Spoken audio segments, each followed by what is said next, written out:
An often overlooked part of history is that the greatest nation ever created, the United States of America, was built by founding fathers who broke away from systems of monarchy that shaped the other nations of the world to that point, and did not adopt church doctrine, remarkably opting to evoke the Jewish God and not Jesus. The Republic set up governing bodies of checks and balances in place to protect from totalitarianism, as well as judicial system to implement fairness in law and order, both of which are echoes of the ancient Israelite model.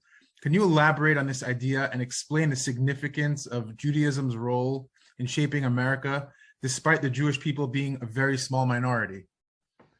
It's a wonderful question. First of all, I think to start at the end, I don't think that it's the Jews then living in America. There were maybe 1,500 to 2,000 of them spread across different port cities. I don't think they were significant in bringing about what you describe. It's really the Jewish Bible, meaning the Tanakh, as Jews call it, what Christians call the Old Testament, that was central.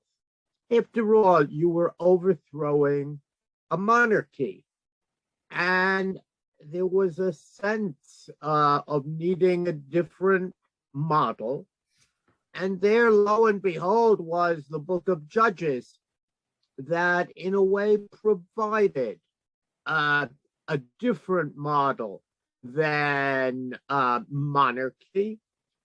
And you also had other leadership models in the Bible that were not based on children following their parents and centrality of power in quite the way the European monarchies were.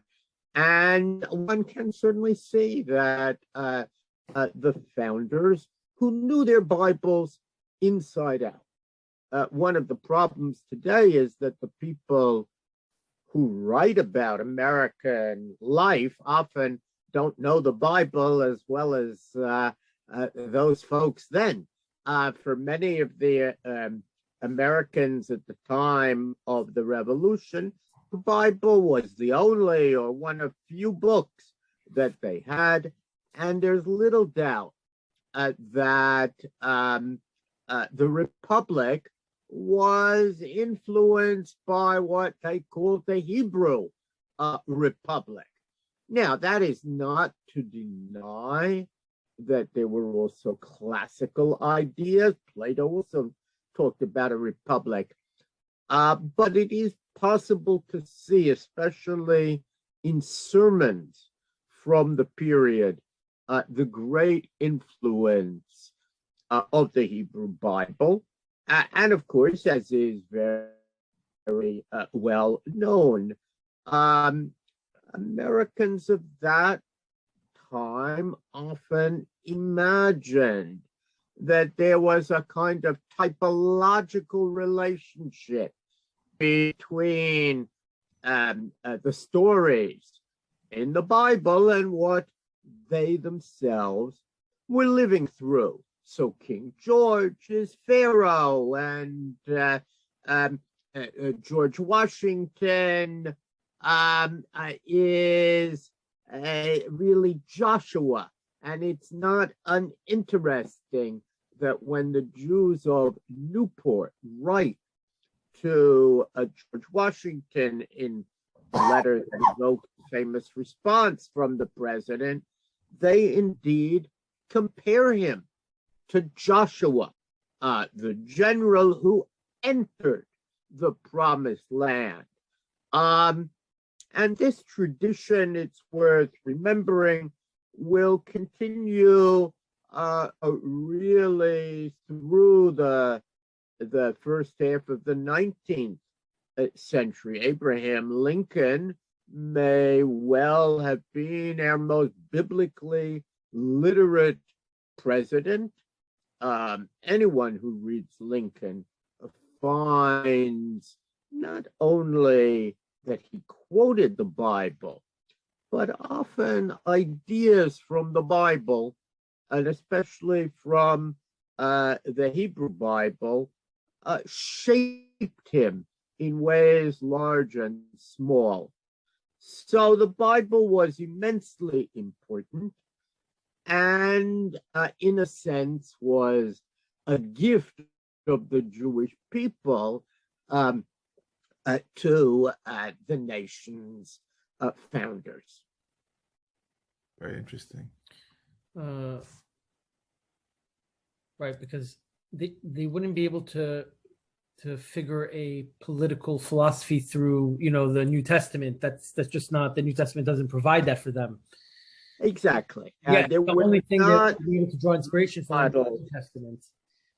I understand. It's also rather interesting that in the first half of the 19th century, Americans spent more time with the Hebrew Bible. They quoted it and so on. Later, you see a switch in the second half of the 20th century to the New Testament. And that has something to do with slavery and something to do with evangelicals. But there is a book that actually looked at the verses that Abraham Lincoln quoted, using a computer. And he used verses from the Hebrew Bible much more than from the New Testament. Even George Washington, the famous line about, which was his favorite line, dwell under a vine and none shall make them afraid. That's all, prophetic ideas. And it's interesting that it was George Washington's favorite verse, suggesting that the ideals of life come from Micah, from Isaiah, rather than from Jesus. Right. Very interesting. All right.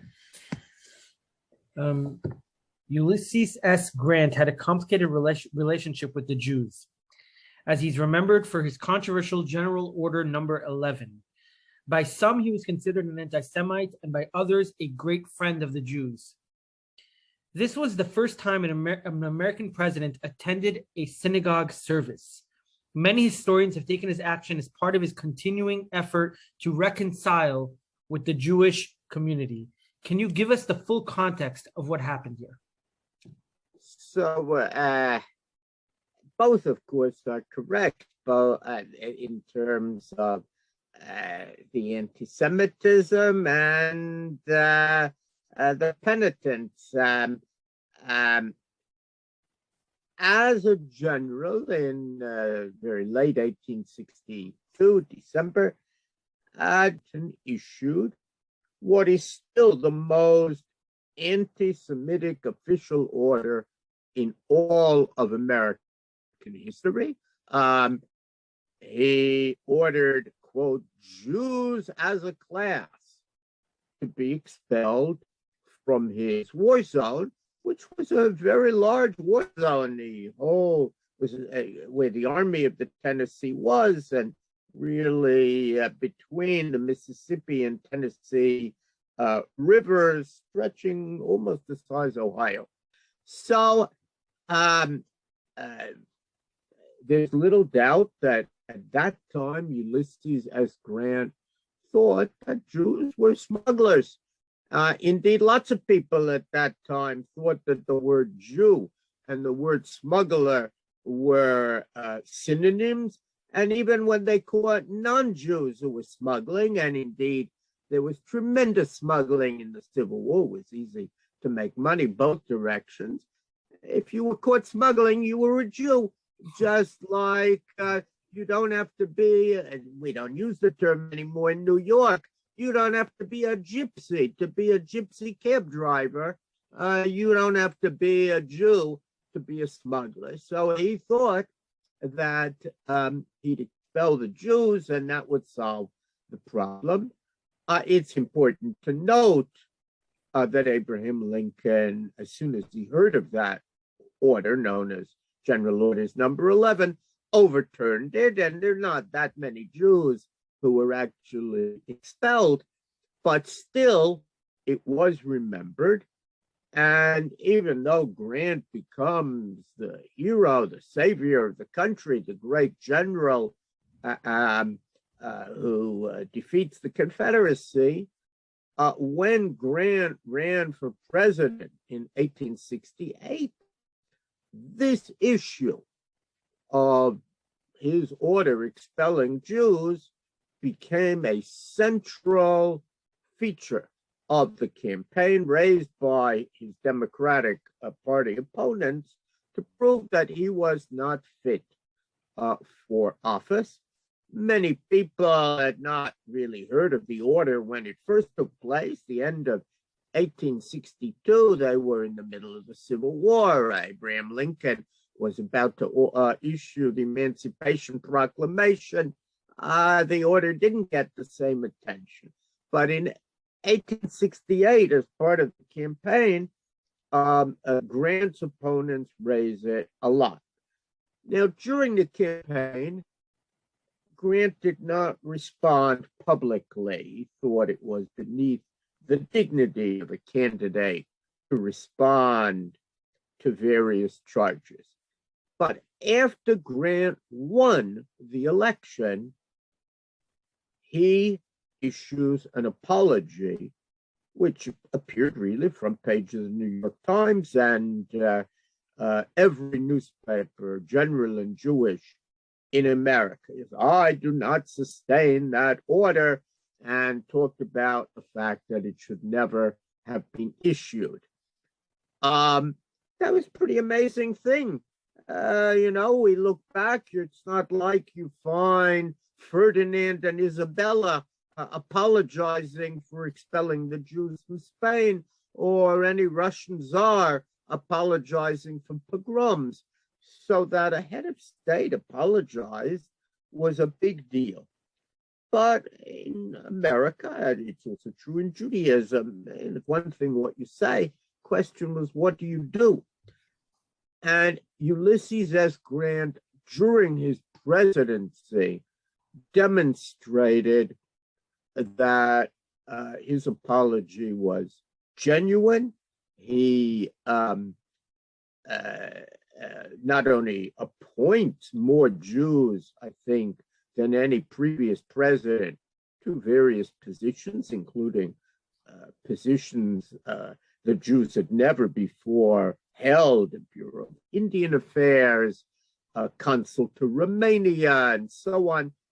But he actually has an advisor on Jewish affairs, something we never had before. Simon Wolf becomes his unofficial advisor on Jewish affairs. And Ulysses S. Grant really wants to prove that he's better than General Order Number 11 would have you believe. And so it was that when the first synagogue, today Washington Hebrew congregation, I think, is established in Washington, so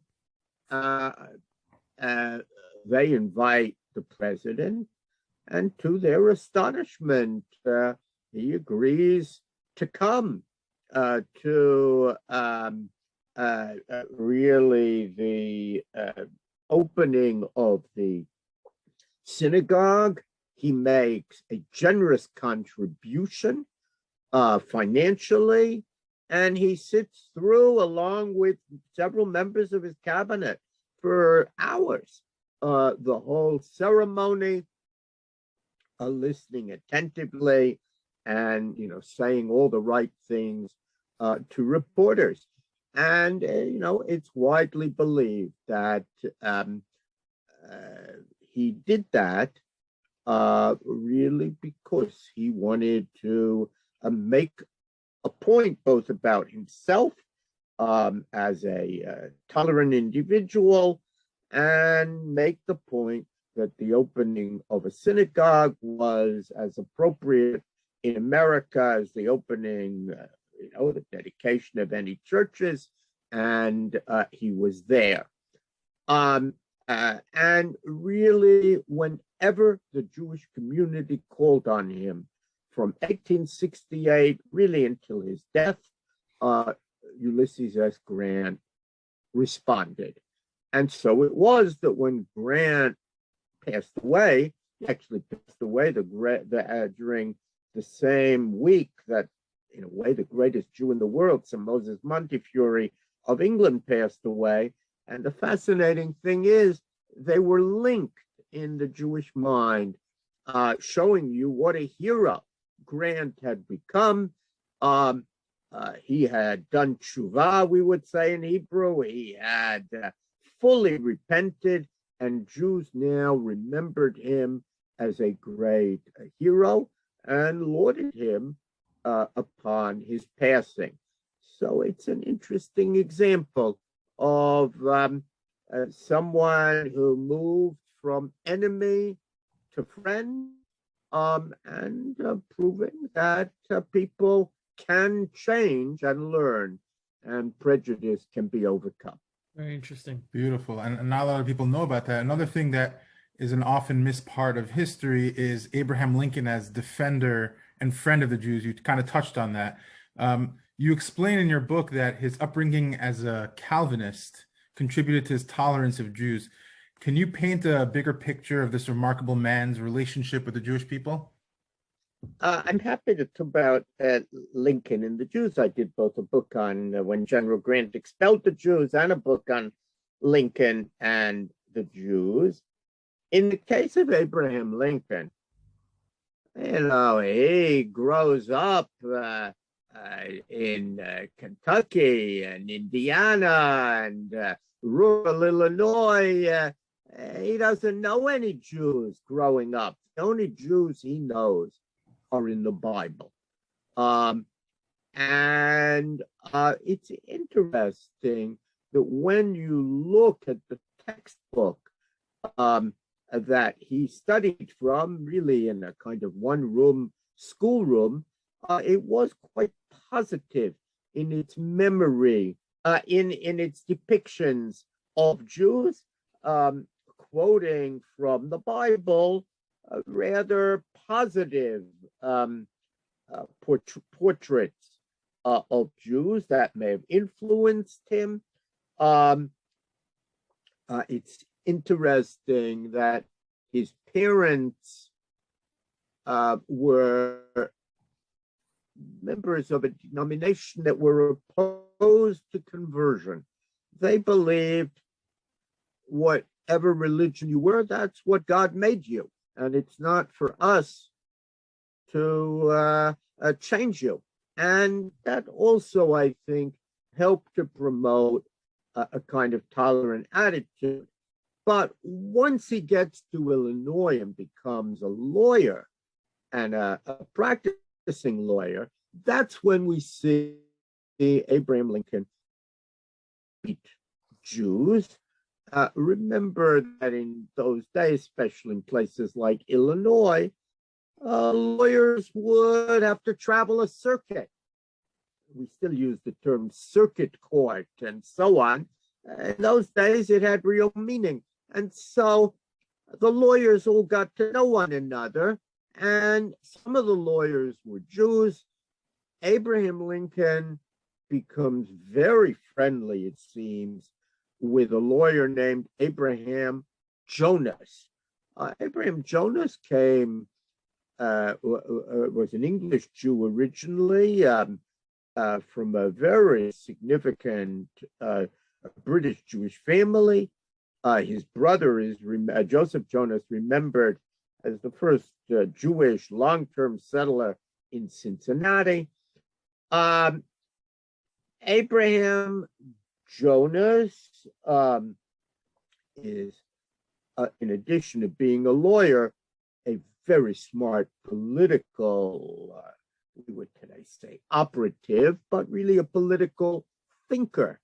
And he has a lot of influence on the new Republican Party and its strategy, how it's going to build a coalition.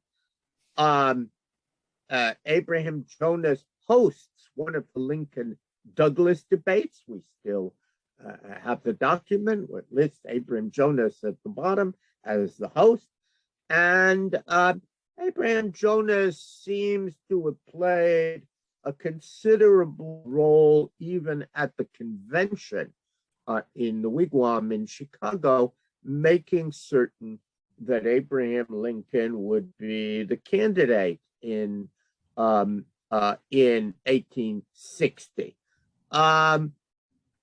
So Lincoln knew Jews, and the truth is, everything we know of prejudice teaches us that when you actually have contact with someone, when you have friends in a particular community, it's much harder to believe all sorts of, broad generalizations. Oh, these folks are wicked, crooked, don't trust them, and so on.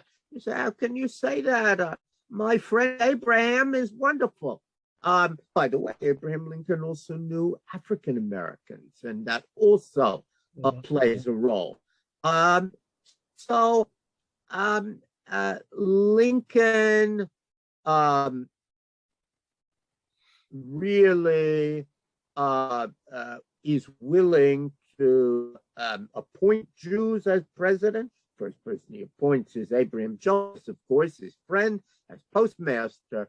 But the government greatly expands during the Civil War, and he appoints lots of Jews. Indeed, in their book on Lincoln and the Jews, Benjamin Chappell and I have a remarkable kind of diagram of all the Jews that Lincoln knew. And one of the most remarkable documents in American Jewish history associated with Lincoln, Lincoln writes, I believe we have not appointed a Hebrew.